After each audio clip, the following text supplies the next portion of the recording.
Over the past couple weeks, we've been doing this sermon series titled Find Your People, Love Your Neighbor. And this week was the concluding sermon where we talked a lot about what it looks like to love your neighbor well and how we as Christians, as disciples and followers of Jesus Christ, are known by the world for the love that we actually demonstrate both towards each other and towards the world. And this is what it says in Ephesians chapter 6, which I believe is part of the issue why we don't love well. Check this verse out. It's Ephesians 6, starting in verse 10. It says this, "Be strong in the Lord and in the strength of his might, put on the whole armor of God." And then down in verse 12, it says this, "For we do not wrestle against flesh and blood, but against the rulers, against the principalities, the authorities, and the cosmic powers over this present darkness." Now, there's two mistakes that I believe that we commonly make when it comes to attempting to love well as Christians in this world. The first mistake is this: we fail to acknowledge that we're actually living in a spiritual war zone.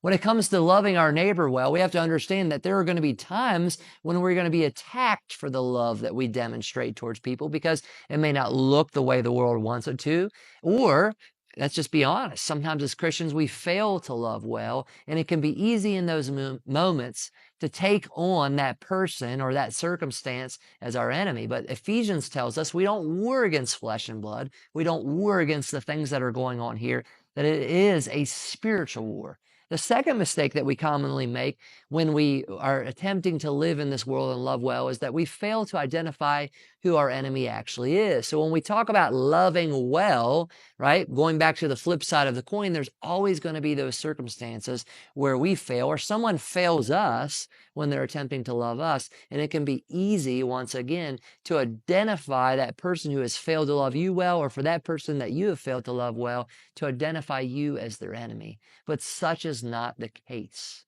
Ephesians tells us, Paul tells us when he writes to the church at Ephesus, for people in this world are not our enemy.